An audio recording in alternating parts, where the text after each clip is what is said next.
Enoch Burke is facing jail again. Wilson's Hospital School were back in the High Court today, Friday, looking to bring an application to have Enoch Burke jailed.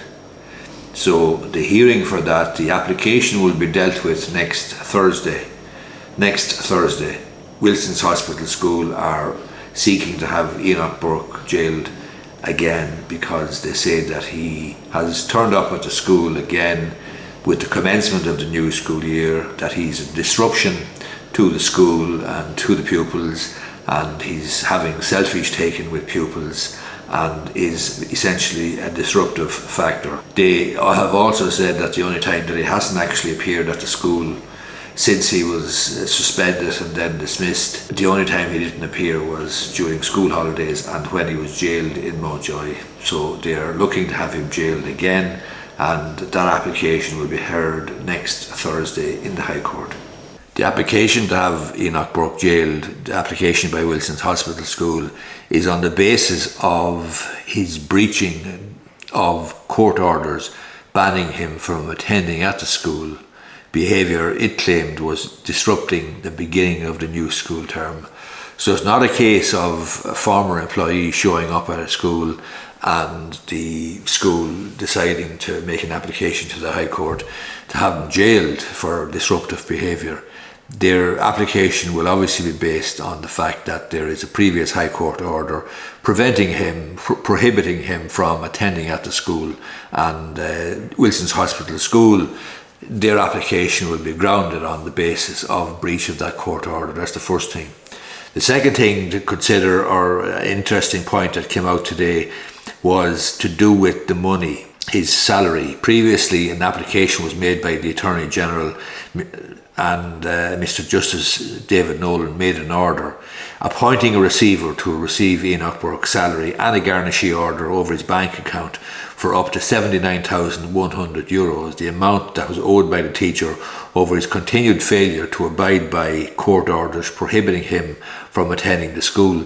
And the court was told today that a court service account being monitored by the receiver has reached €70,000 and growing. And one further point, when questioned by the principal or staff at the school, he kept repeating that he had turned up for work. So that's the latest situation with Enoch Burke and the Wilson's Hospital School. 7 questions I'm going to raise in relation to the Enoch Burke Wilson's Hospital School situation. These are just 7 questions off the top of my head.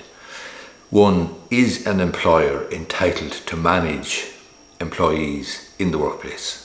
That's a very, very simple question. Is the employer entitled to manage its employees in the workplace? 2.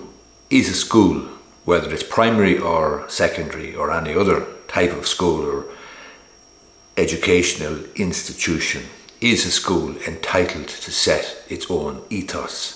Number 3, is an employee entitled to refuse requests, directions, instructions from the employer on the basis of a religious belief?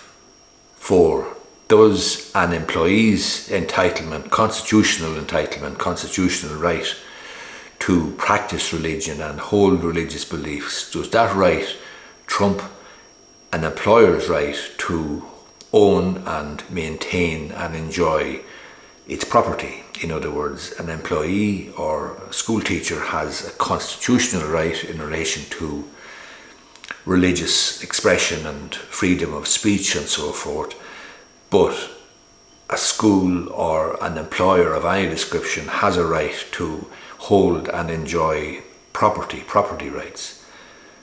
How do you reconcile the conflict, if there is a conflict, between those two rights, especially in the context of an order for trespass or an order to prohibiting the employee to attend the employer's premises? 5, can a citizen ignore court orders that he or she does not like?